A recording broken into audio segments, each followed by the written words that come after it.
Mary Kay Cabot, an article that came out yesterday. She'll be on with us coming up tomorrow, 8:22 in the morning. She had written that the Browns are in no rush to sign rookie quarterback Quinshon Judkins or have him report on Friday as they focus on the number one priority, clarity on his domestic incident, which clearly would be the case there. Boy, as the story has unfolded, I have found a lot of people, they have had the wind taken out of their sails as fans. There's a lot of just, you know what, I'm already, like, it's like Brown's vacation for some. And I'm like, hey, man, I know it's a big mess up, man. That's a big mess up, and he ain't signed, and I don't know what his future is. I mean, good God, that's the report that's written. He'll have his day in court, and I know that I'm not going to sit there and cast aspersions, but my God, it don't look like it's good. I mean, people don't get the cops called on him for, you would hope for no reason, my God, but you would also hope that this isn't plausible or it happened just because it's just terrible. And I think there's a lot of folks who are going, you know, we lost Nick Chubb, but we have this Ohio State guy where, man, I'm seeing some people online, Tone, they're in their feelings right now. You know, and I think they don't know who to blame. Where it's like, well, you blame him for putting himself in that spot, but you got to see how the court decides it here. So you can't even do that, and they want to blame the Browns, and, well, there was no previous history of that. I don't know what Trevion Henderson is doing right now, but I don't think I thought there was going to be a conversation at some point. All right, did we get the better running back? Did we not get the better running back? You know, which one won? Because at the very beginning, you remember, and it was like preseason. They played the Giants years ago. Nick Chubb was wearing number 31 at the time. This is preseason, and he just couldn't find the hole. Just couldn't do it. And people were freaking out in that preseason game because it was like him and Sony Michel, and we got the guy with the knee injury. We got the guy who's got the miles. We got the guy who can't. We got another Trent Richardson here. I mean, guys, you don't want to admit that was the show that Monday. That was the show. We got it. We got the Trent Richardson again, and Seattle or whoever. I think it was Seattle who took Sony Michel. It was New England who took Sony Michel. Thank you. New England took Sony Michel. It's Belichick. It's going to work out for them, and here we are again. And obviously, Nick Chubb's gone on to a tremendous amount of success, and will probably be in the Browns Ring of Honor someday. And Sony Michel, I really can't tell you what Sony Michel did. But this, I thought we were going to have ourselves an Ohio State running back conversation of Trevion Henderson or Quinshon Judkins. Well, now, I mean, I got a guy who's not even going to be available to me. And, man, it seems like a downtrodden fan base right now. They have very, very, very little to get excited about here, Tony. You want good news. And, you know, hey, the whole mini camp and OTAs, like, that's only going to be good news because you're just going to be seeing guys go through the motions in practice, and you're going to hear good things from coaches alike.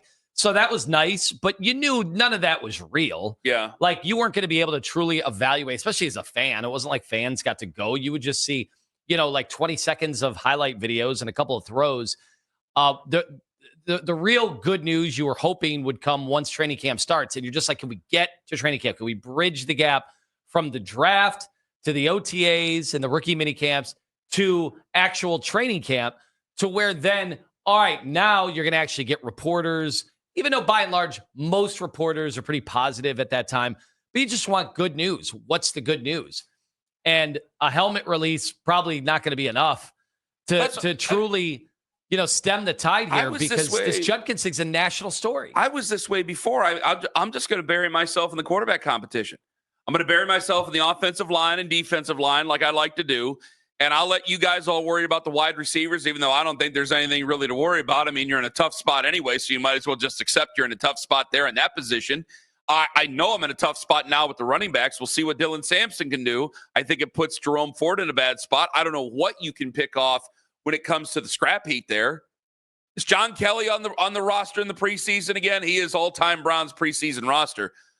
There's not much that you can really do there. So I'm going to just bury myself in the quarterback race and see what comes of it. Because eventually, yeah, I think that as of right now, the days go by as they get closer to training camp, but it's still the same. You got 2 first-round picks. Next year, you're looking at rookie quarterbacks next year. And we'll see if anybody changes that. We'll see if Shedeur can change that, or Dylan Gabriel, or Joe Flacco isn't going to change that because he's 40 years old, or Kenny Pickett could change that. Like, I'm just going to bury myself in the quarterback competition. And this is part of the reason why I think that it makes it more important that Joe Flacco starts the season for this football team, just so they start the season with something stable. Unless one of the other three guys goes out there and does such an exceptional job and that they have the trust of that. But we've talked about that before, and we can again, and I'm sure we will, about the conversations that Kevin Stefanski needs to have before he starts any one of the other three. Because the guy who has the respect of the locker room, who's done it before, is Joe Flacco, the 40-year-old guy. So you would put Flacco out there first, and then you see what comes of the season. As part of you, do you catch yourself going, all right, now thank God they took two running backs in this draft? Yes. And I know, Sampson's 126. He's somebody they took in the 4th round. And obviously, this is Ohio State. This Ohio State area, big time, and everybody saw Judkins the previous year. Regardless of what you felt about either him or Travion Henderson, you thought either one you should be pretty good with. All right, they took Judkins. Then they take Sampson a little bit later, and I know at the time it's like, man, running back's not a premium position. They took 2 running backs when they have all these holes. Now, looking at it, it's like, all right, good thing we have another running back that we could kind of focus on in training camp. So I'm going to tell you the following, and this is not me trying to talk myself into something that ain't going to work out. I'm very concerned for this offense. You need your running backs if you're going to run 12 personnel. You need guys that can lay the foundation of your offense to put together drives, to hold on to the football, to at least get 3 every single drive, and to try to squeeze a defense and let the other team make mistakes. This is a huge hit to this offense. And I think people are understanding this, and I think people are understanding that this isn't going to be – I don't think that this is going to be some short thing with Quinshon Judkins. I think that he's probably lost the season here. So if you I don't think he's going to be suspended this season, you're just saying it's a lost year. I as far as what I'm reading right now and anything else, I mean, they say they have pictures. Who knows? I have no idea. I'm telling you, I'm not getting a good feeling. So I can't say he's going to be suspended for the season, for crying out loud, but I'm expecting not to have him, and it's a lost year. As concerned as I am about the offense, and I'm not trying to sugarcoat anything when I say this, the only positive I can say is that it feels to me that with running backs, you seem to get a hit rate a little higher in later rounds than you do with other positions. It's the only thing I can point out. Yeah. It feels that way, that there's guys that are taken 3rd through 7th round even, that something they weren't utilized as much in college, something they saw that was unlocked in the NFL, and they end up being a really good, solid back for you. But that is a hope. That is not an expectation. So I'm putting a lot on Dylan Sampson that he might not be capable of. Like, I'm going to have to put a lot more on Jerome Ford that I didn't want him to do. I thought that this was, with these 3 guys, you might be in a better spot than people thought, because you would be putting Jerome Ford in a position where he'd be back at a third down back. And now I got to ask more of him. And when you ask more of Jerome Ford, it hasn't gone the way that people have wanted it to go. I don't think it's for lack of trying. I just don't think he's that guy. Nick was that guy when he was in his element, when he was in his prime. Other guys, yes, you can move on and be that guy. Quinshon Judkins was supposed to be that guy, and he took himself out of it. And I don't know what they're going to do afterwards. So the only thing that I can try to make myself feel better with is that, well, and when it comes to running backs, there's a little bit of a better hit rate. It feels like, I'm sure there's hopefully there's numbers to back me up on that. It just feels like there's a little higher of a hit rate when it comes to running backs than it does other positions when it goes to round 2nd through 7. Over the last few days, we've had people in our mentions, I'm sure you've seen these too, Ken, saying, they were dumb. They should have taken Genty. They should have taken him at 5. And I'm like, 5? That's an overreaction. He ends up going 6. So he's a good player. I mean, let's not get crazy. I don't know. Do you have a personal philosophy on taking running backs that high? I don't want to rule it out just because I don't want any rules to stop me from taking talent. I just felt like there were other things that you could have done, and those things they did, I agreed with then, and I agreed with now. I agree with getting a second first round pick for next year, letting Travis Hunter go to Jacksonville, and going and getting a guy like Mason Graham. And I'll admit, I agree with that, and I will be on the record for that, and I'll wear it if I'm wrong. I know Saquon went very early, and now it's worked out for him. Granted, second team, but definitely he is a worthwhile upper echelon, top of the heap, first round pick. I mean, Gentie's like 5'7". 5'7", 5'8". Gentie's a good player. He is good. He was good. Electric in college. Man, taking that guy 5th overall, just my personal philosophy. There's no way I could do that. Top 5 coach. Top 5 coach. Top 5 coach. Top 5 coach. Top 5 coach. Hit it. In a minute. Hit it. Sorry. I think he's a top 5 coach in the league, and what he's been able to get out of that roster, that quarterback position, through the worst trade in NFL history. If not, it's right up there. Unbelievably impressive. And at some point, maybe he gets his guy. At some point, he gets his quarterback, and we really see this thing executed at maximum velocity. But I think there's enough there to think, okay, you can win with this head coach.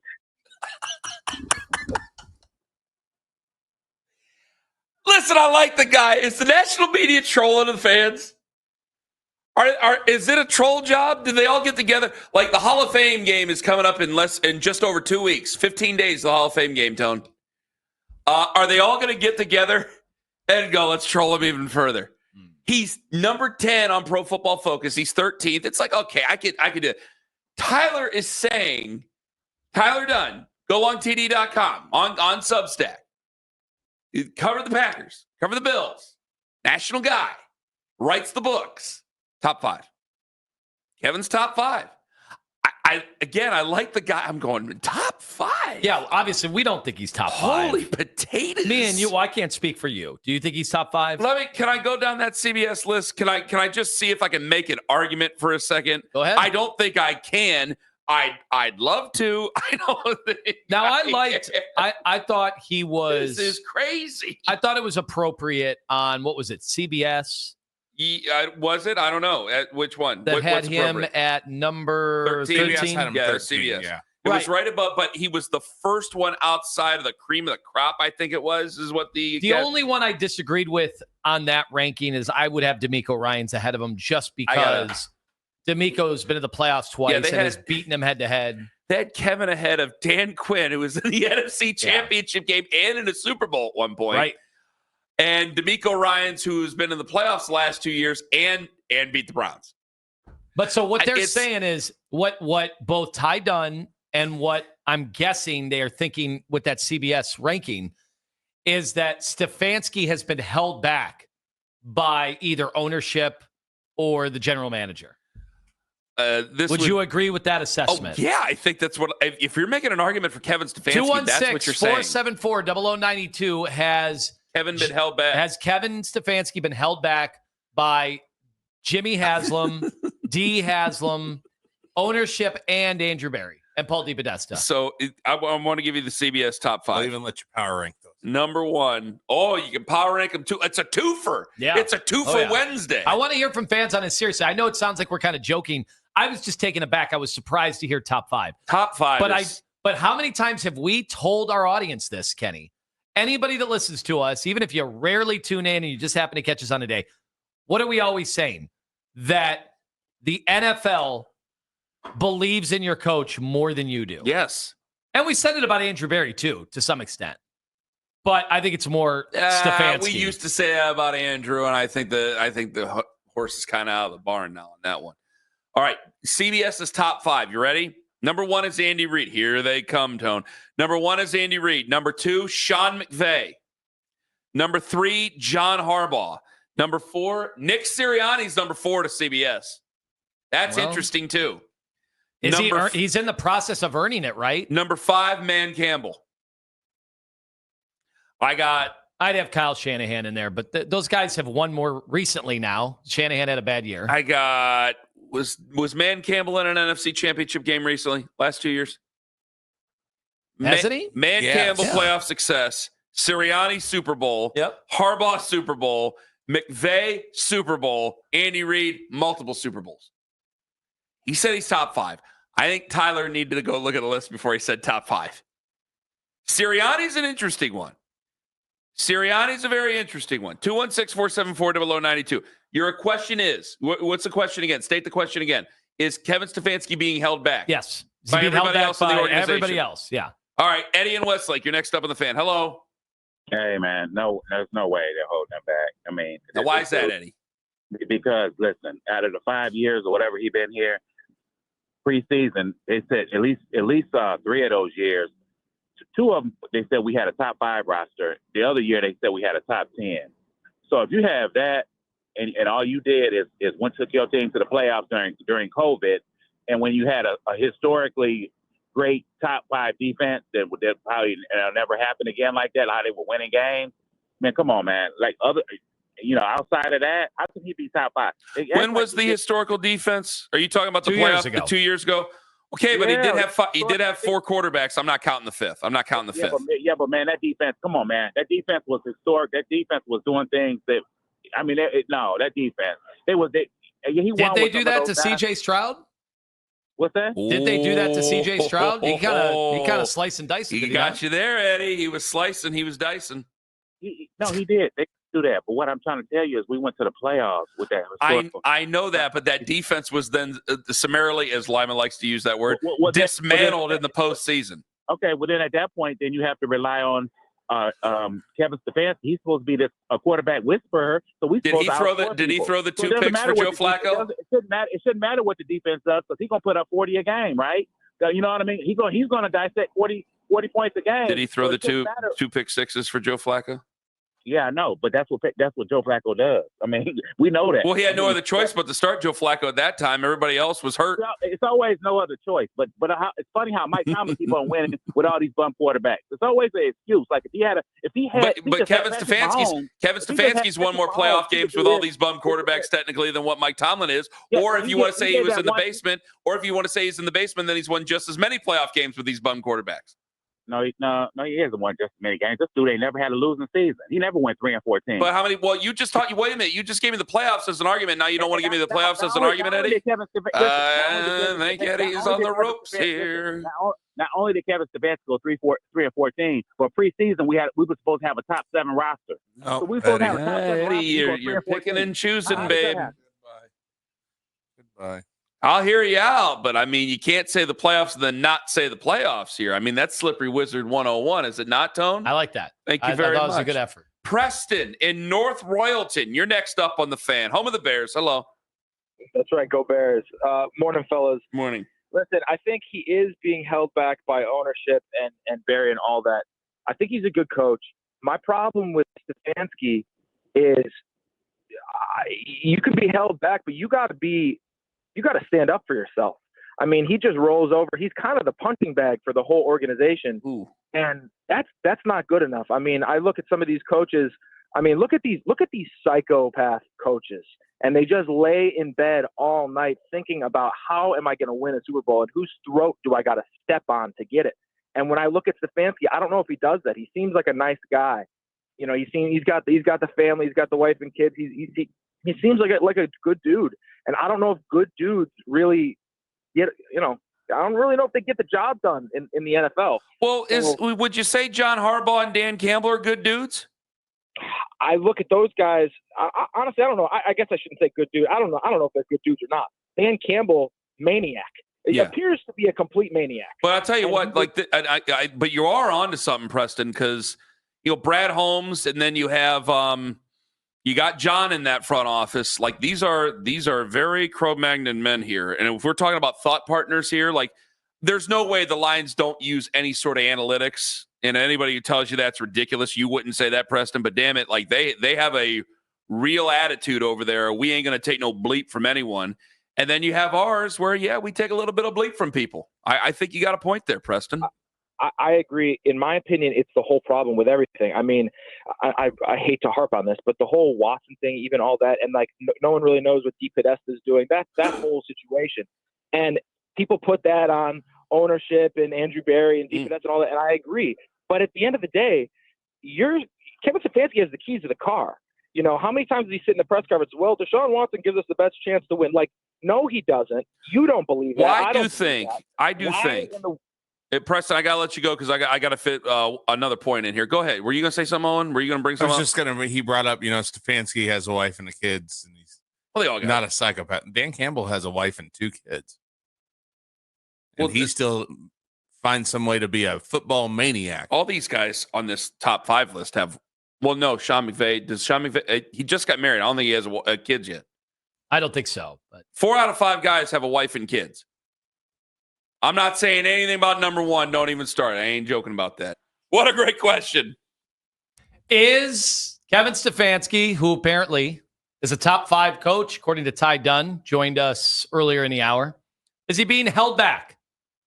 Is Stefanski being held back by either ownership, front office, you name it? What say you, Kenny? Kevin Stefanski is not a top 5 coach, but Kevin Stefanski is being held back. There you go. He's not a top 5 coach. JCap 44. Stefanski is a top 5 coach. Sorry, boys, but you'll eventually get on board. Kevin ain't a top 5 coach, guys. If you go by, just look at the names that are in the top 5 and try to tell me Kevin wouldn't even call himself a top 5 coach with these names. Let's be serious here. But I believe he's being held back. That coaching staff move last year, they just signed up to let Bill Callahan walk. Signed up to change out the running back coach. Signed up to change out the offensive coordinator to Ken Dorsey. Ken Dorsey signed up to do that. Wanted to do that. Okay. So yeah, he's being held back. He's not a top 5 coach. I don't know where I'd put him. I was going to do my QB tiers for tomorrow. Give us something to really sink our teeth into. The 4 tiers of this isn't a Nick Wilson tiers where he has like 18 different tiers of quarterbacks. I'm probably going to keep it to around 4, I think. I might just end up having to rank the coaches 1 through 30. I think you have to. Do I not, Owen? Yes, and that's much more clear than quarterbacks because we know who all the head coaches are. There's a lot of starting quarterbacks still left to be seen. Well, this right now. Well, the Saints, anyway, you got Tyler Shook. They don't even, whatever. You got Tyler Shook, and then I'm not for tomorrow. I'm going to rank the coaches. I'll tell you where I put Big Kev. But yeah, of course I think he's being held back. I don't think. Do you disagree with me? Well, he's definitely being held back at the most important position of sports. I mean, look at what he's going into the season with. He's going with Joe Flacco, who was not good last year. Obviously, anytime you take a 3rd-round quarterback who people are saying got overdrafted, and then you take somebody in the 5th round, that's normally guys that are lucky to make a football team, 5th-round quarterback draft picks. And then Kenny Pickett, who, while he does have a decent record in his starts, as we keep getting reminded of, he has not been very good either in the NFL. So you guys both disagreed on, whether the quarterback situation here was better than Pittsburgh's, right? But just, I think around the league where, how many situations is this better than? Like, it's better than the Saints right now, right? Because they don't even know. I would have to go through and look at all of them. I can't imagine that there's more than 5 teams that the Browns are in a better quarterback situation than right now. I have people disagreeing with me, by the way. Greg on Twitter. I'm sorry, on Twitter Giants, actions, maybe? Brought to you by Scheib and Jewelers, Cleveland's premier jewelry store. Greg says, how many of your top 5 coaches could win with this QB situation he has had? He is a top 5 coach. Win to what level? Like Andy Reid's won Super Bowls. He has the greatest quarterback of the generation, but I still say you look at the weapons around him. I think they're doing a lot right now, and they're going to be really scary once they're really able to replenish. I would say this, I'm going by the NBA or by the CBS ones. Go ahead. This is what Mike Tomlin to me has proven, and to some extent what Kyle Shanahan has proven. They have not needed superstar quarterbacks to be competitive. Obviously, yes, Tomlin needed Big Ben to try to vie for Super Bowls, but Big Ben was obviously very diminished towards the end. And then it was Duck Hodges. It was Mason Rudolph. And, the list goes on. And yet they get 500 every year. That to me is the markings of a really good head coach. Kyle Shanahan has been at the biggest stages of football, but with what quarterbacks? So that to me is why Kyle Shanahan I'll always put him atop my list as one of the best coaches in the league. So Stefanski has been able to win Coach of the Year twice. Now, Baker's tough to Baker's had highs and lows, obviously. You know, he's a tough one to, like, right now, I feel comfortable saying he's around a top 10 quarterback. And he was when they went to the playoffs. He also, when he was banged up, he was terrible. And then when he went to Carolina and was healthy, he was terrible. He's one of the worst quarterbacks in the league and was almost out of the league. So Baker's a tough one. I don't know how to consider him over the course of his career. But everybody else that he's had, I mean, I thought him getting to the playoffs with Joe Flacco off the couch was a definite sign that you have a really good coach. I think he's a good coach. He's not top 5. You can't put him top 5 right now. How? Yeah, I would not. I'm not. If the Browns if Kyle Shanahan, Shanahan's number 7. If Man Campbell, Nick Sirianni, John Harbaugh, Sean McVay, Andy Reid had a 4 QB race going in, I don't think any of them would be playoff teams. I don't think any of them would be playoff teams. I don't know if the Browns are going to be a playoff team. I don't think the Browns are going to be a playoff team, I should say. So if you get to a certain threshold of wins, it's not about making the playoffs and getting to keep your job. If you make a certain threshold of wins, I'm going to go, boy, he's really a damn good coach. He should have not messed with what he was doing going into the 2024 season, which ended up being a lost season at the end. So there's a lot of things that Kevin has done very, very well. But there is the conversation of being held back. And I think a lot of people have been frustrated where I think more people want to say he's better than what they give him credit for. And they wish he would get in the way of some of this stuff that happens and use whatever power he may have over this instead of the Ken Dorsey stuff and all the other crap that we've talked about here over the last couple of years. Mike in Shaker Heights, you're next up on the Fan. Hello. Hey, what's up? Hi, Mike.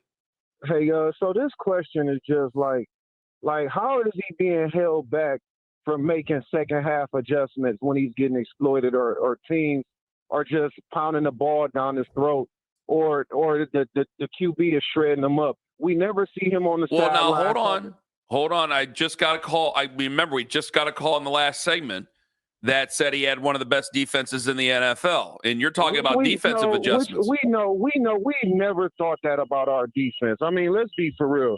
We've never thought, even when our defense, but the Texans shredded us up. And that year, that playoff year, every QB was able to still get what they want. Remember when San Diego or when LA Chargers hung up like 40 on us?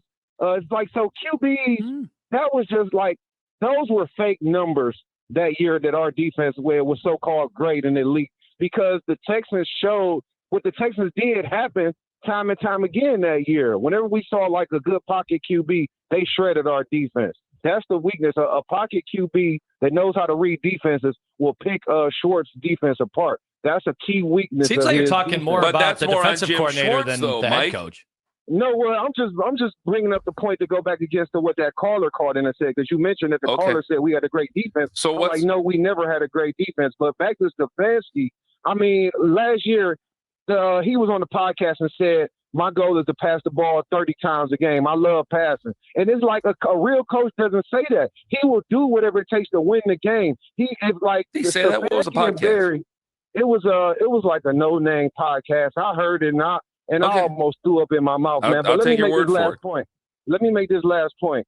Barry and Stefanski, they're more concerned with being right instead of getting it right. They will force they do not adjust to the players on the team to elevate them and do what it takes. Stefanski wants his system to work instead of just doing what it takes to win the game. He's determined to prove that he knows what he's doing instead of just adjusting. You know, Deshaun Watson, for whatever, yes, it was a failure. But you're not going to tell me he just does it. What does he do well? Did we ever see what he could do well? He never tried to make a pass over 15 yards. And whose fault is that? Is that his fault or Stefanski for not dialing it up? Well, it probably has something to do with a little bit of column A and a little bit of column B when it comes to shared responsibility on that. I mean, but I'll tell you what, Mike, thank you very much for the call. I can't deny what I said a couple of years ago where we used to bicker about, and this was 3 years ago now because we're going on 3 years before before all the stuff, was where I made the argument that when people would complain about Nick Chubb and his usage, even though he had a high usage, I had said if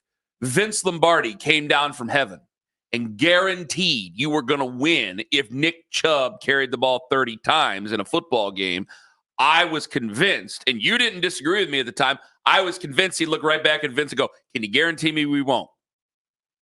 Because they're going to win their way. They're going to win their way. And remember, that's always been the argument for the entire, not just Kevin, but the entire front office. Remember that when you and I were pulling our hair out? That goes back to what, 2021, where, guys, the process is good. The process this, the process that. Where I'm a big process guy. But if you don't get the results, you have to answer for them. Because if you're not getting results, there has to be something that's a matter with your process. There has to be something that's a matter with what you've done. You're not in program build mode. You're in win mode. If you're a college football team or a high school football team, I'll buy process and say, well, if your process is good, you'll eventually get results. I'll even buy if your team has totally retooled and at the very beginning of it. But if you're in a win-now mode with the type of players that he's had, I can't buy that. I mean, I do have people making sincere arguments with me right now on the internet saying that he's a top 5 guy. What would any of these guys do, or what would Kevin do with their quarterbacks? He'd probably be at a very high level. But when you come off of 3-14 and you allow these type of things that have happened here over the last couple of years, I'm sorry, I can't put you in that stead. I mean, these guys, with the exception, I'd say, of Sirianni, these guys are known for not just their prowess on the sidelines, but the power they wield over their organizations as well, and because they've been successful over it. Dan Campbell, the fingerprints are all over the thing. Sirianni, I would put him out of there. John Harbaugh, Sean McVay, Andy Reid, it goes without saying. This is just a CBS list. I haven't done mine yet. Just going by that list.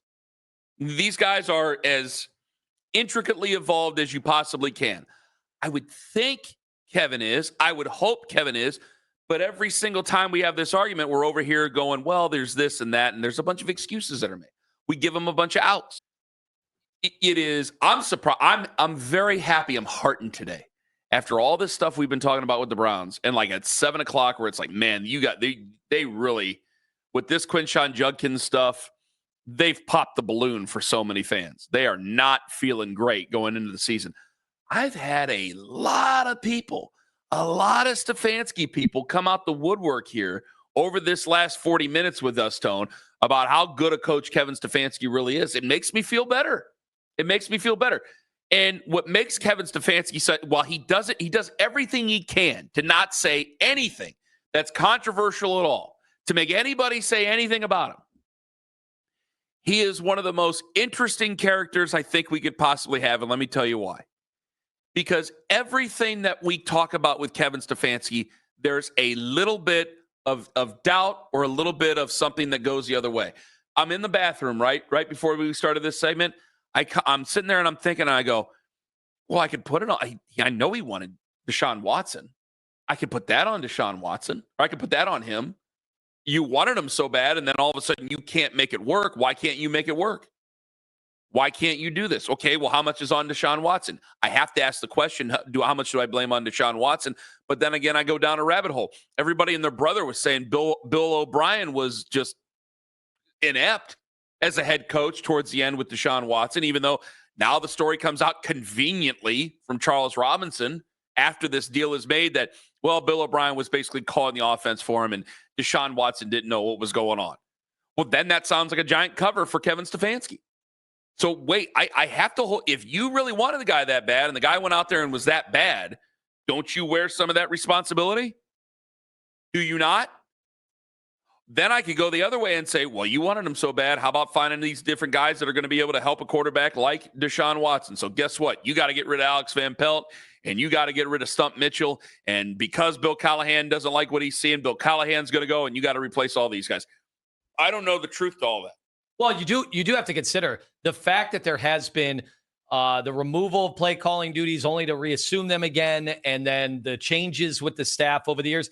Look, that does happen in the NFL, but it's not like in this case, those guys got plucked because you were successful, and those situations didn't arise because of success. They actually happened because you were trying to fix things. Yeah. And yet, there is a wonder in this town of whether Kevin Stefanski will have his job and Andrew Berry have their jobs, regardless of what their record is. Oddly enough, I think there is a little bit that they have in common with that argument we made about the Dolans earlier, where you say just because it's a small market and they've been successful, a lot of people outside, like when we had on Tim Kirkchin, you guys should be happy with that. I think a lot of outsiders look at a team like the Browns and go, well, it's the Browns. You have a guy who's made the playoffs the last 2 years and say you guys should be happy with that. And I think a lot of fans out there say with either team, both teams, I don't have to accept anything. I demand more. I demand one, actually start winning some games there, and I demand the other act like the competitive team, the Final Four team of what they were last year.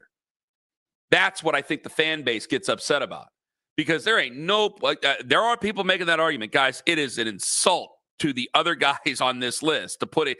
When I do my top 32 list, I'm going to make the list tomorrow. He ain't going to be in the top 5. Can I make an argument top 10? I might. He ain't going to be in the top 5.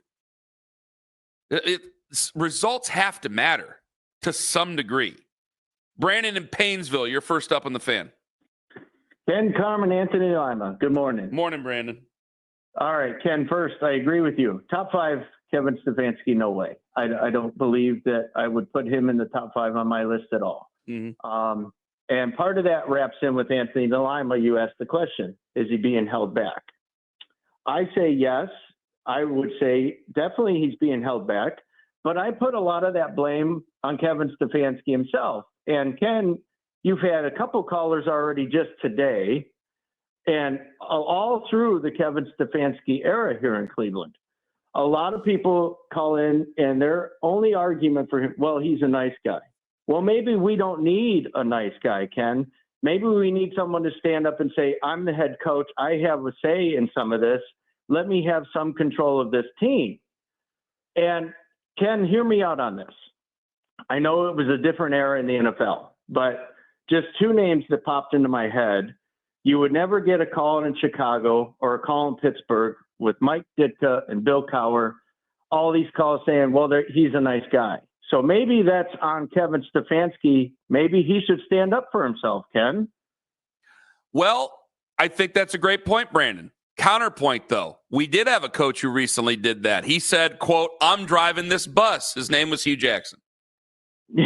Yeah, well. That's a cheap way out. Bus, yeah. No, I think for a lot of folks and where their frustration is, and I think even with yours, Brandon, thank you very much for the call, is that there is a quietness where I think the fans are left to wonder what you're really in charge for and how much power you have. I don't think while I think that there's a test this year coming without Ben Johnson and Aaron Glenn in Detroit and what you're going to be able to do now with Jared Goff, I think Dan Quinn's a better offensive mind than what a lot of us want to give us credit for based on what we've read, because he's such a domineering personality. He's a good quote. People think maybe he's not really good at the chalkboard. We'll find out. But there's so many of those who, yes, they like Ben Johnson, they like Aaron Glenn. It is Dan Campbell's job. Dan Campbell is the guy in charge.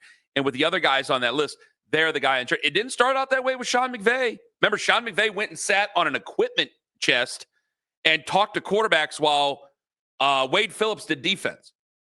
It was totally different than ever. But now Sean McVay, he rules the roost. He shares it with Les Snead, but he rules the roost. There's guys where you don't want to hear the defensive arguments for the other guys the way I do with Kevin Stefanski. You don't want to hear those excuses given with some of the coaching staff stuff the way that is given with Kevin Stefanski. And that I have to understand. Historically, this is a game that is filled where it goes to one guy and one guy only. The only part that I could ever think is successful where it didn't go to one guy only are 2 situations. And that goes back to the 50s Giants where you had Tom Landry and Vince Lombardi as your coordinators. And the other one where it was, yes, Mike Ditka and Buddy Ryan was his defensive coordinator. The other ones, it really comes down to one dude. And they may give credit to other people, but the fans see it differently.